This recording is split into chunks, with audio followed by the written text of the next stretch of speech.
Concord University baseball team, fresh off 2 nationally ranked wins, will open up the Mountain East Conference slate whenever Frostburg State and Fairmont State come to Athens. Coach Drew Bailey, your team played phenomenal the last 2 games of the Millersviille series. Did it a couple different ways. You had the pitching in Game 2 of that series, and then in Game 3 your bats really woke up. 4 home runs. Let's start there with the offense. Just 2 home runs to the first 10 games of the season.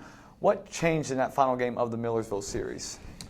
Well, I think the win probably helped us a little bit. No, I don't want to take anything away from the guys. We did a phenomenal job. And when I say we, not me, our guys and our staff does a great job. But we had a good week of practice. We did a lot of soul searching and film review on the Shepherd, the back end of that Shepherd 9-inning game, where we were taking a lot of fastballs, and we just looked at a lot of film. And we had a really good week of practice trying to make some adjustments, just making guys aware of what we need to work on. And you know, it's baseball, right? I mean, you can show up any given day and have a really bad day or have a good day, but just attention to detail on the things that we really felt like we needed to have a sense of urgency on to work on. If we're going to be successful, and we've always hit the fastball here, all good offenses have, and we weren't doing a good job of that, and that's on me. So I thought we just did a really good job hitting the fastball. You know, Blance, the Game 2 starter, was phenomenal. He's one of the best arms we've seen. And, you know, that was a close game, but we managed to keep them at 4 hits. We pitched well to stay in that, but Game 3, we really started to swing the bat. But even in Game 1, it's a little bit easier to hit when you're down big, but still, we had 17 hits in Game 1. So it was nice to see us start to string some things together, but we're also getting some guys healthy. Yeah, exactly. So that's important too, especially at this level where you don't have the funding most teams to where you've got 5, 6, 7 guys on the bench that can really, replace your 3, 4, 5 hitter. Most don't. So getting guys healthy, I think, is very important. All right, I'm glad you mentioned the injury bug, or the lack of injury bug. Now you guys are getting healthy. 2 guys that really stood out in that Millersviille series. Colby Engel did get a no decision in the 4-3 walk-off win, but he gave you 5 2/3 of great pitching. And then Austin here, who's been battling a nagging injury throughout the season. 2 home runs in that series against Millersviille. I think 6 hits total, drove in like 6 or 7 runs. Those 2 guys particularly, obviously everyone knows about Austin's defense, his pop time down to second. And then Kobe, what he did on the mound. What do those 2 guys do for you going forward? Well, I think, you bring a kid in like Kobe who a lot of experience, but just has battled some injuries. But, I mean, he was one of the best arms in the country coming out of high school, and he's had to battle some injuries. But we know what's in there, and obviously he's coming off Tommy John, and he's only not even a year out now. So for him to go out and go 5 2/3, a year removed from Tommy John, not even, was huge for us getting ready to go into conference play. And here's good defensively, and he's got some juice, and he can swing it, and it's so nice. We've got 2 catchers in the lineup. One's going to DH, one's going to catch, and we're going to flip them every game. And being able to save their legs that way and be able to have power from both positions behind the plate with Swaim and here is special. So we definitely like the top of our lineup now, or we like our entire lineup, but it's nice to have here in the lineup and healthy. I think it gives Swaim a chance to be more productive offensively. All right, Frostburg State, let's turn our attention to the Bobcats. They, like Concord, coming off 2 nationally ranked wins. They were able to get East Strasburg in 2 low-scoring games. I believe it was 5-3 and 2-1 or 3-2. I'm not sure what that score was, but the Frostburg State offense a little bit down to start the year, only hitting right around 250, but the pitching staff, led by the freshman Zach Dotson, a couple of other familiar faces, including Patrick Bauer. What do you guys have to do to have success against Frostburg State's arms? Well, I was listening to LSU's head coach the other night. It's kind of, obviously we're not LSU, right? But just the philosophy of, take your walks, extra base hits.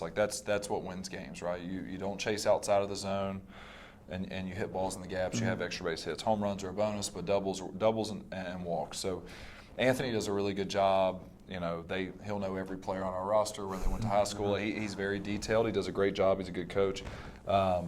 And they're going to be ready to play. Their bats, they hit some balls hard against East Strauss, and we're going to do our film review here shortly. You'll see, or our guys will see. It's like they can swing it. The numbers don't represent, what type of offense they have. So we can't take them lightly, and of course we won't, and we're not going to. But, you just got to hope that we come in and we continue to keep our approach. We hunt the fastball, and we try and make a living hitting good old number one, right? Because nobody wants to hit the slider, right? Very few guys have made a living hitting the slider. So, I told the guys every weekend's going to be a dogfight. Because if you look at our front 5 guys in the lineup, our top 5 guys, they're all new. Mm-hmm. None of these guys have played in the league, and I haven't coached in the league. So, but they know, and I think they saw with Emory and Henry. Mars Hill, while they might not have the best records, Emory just shut Wise out, who's getting votes in the polls, and Mars Hill just beat number 20 Young Harris.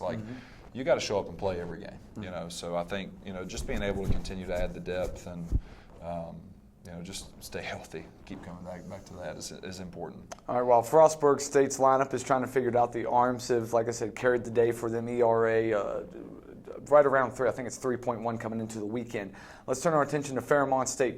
I think a very similar lineup to Concord. Some contact guys, some power guys in that lineup. 3 guys in the top 10 in hitting for Fairmont State, like Concord. 3 guys in the top 10.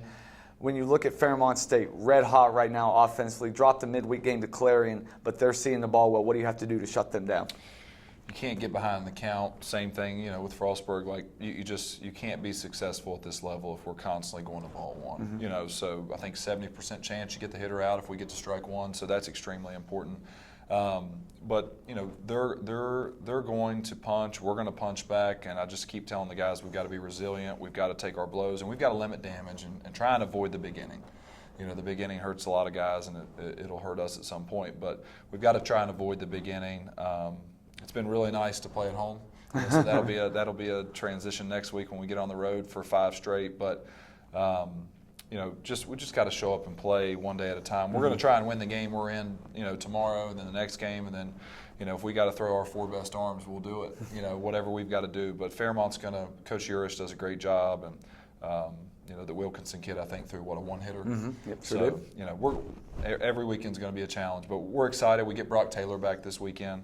A freshman we really like a lot. We're going to let him start game 1 against Fairmont on a pitch count. And then we also are going to get Hastings back this weekend. So we're really excited. Those are 2 big arms we need, so we're excited to get those guys back. You touched on it briefly here. This is the last thing for you. You touched on it briefly a few moments ago, but the competitive schedule you played, East Strasburg and Ashland and Millersville, and even Mars Hill, like you said, beating a nationally ranked team. How does that prepare you for the start of conference play against the 2 teams that were at the top of the MEC North last year? Well, I think when you look at it, it's, we saw a left-handed transfer out of UVA. We saw a righty up to 96 last weekend, or 95. Like, apparently the kid had been up to 99. We saw one of the best hitters in the country in the 3-hole Williams. And you go to East Stroud's. I mean, all these teams. Ashland. I just feel like it becomes an occurrence with our guys. Mm-hmm. It's like, well, we've seen this. Mm-hmm. We've seen this. This is nothing new. Mm-hmm. Okay, he can swing it, or the velo, or the spin.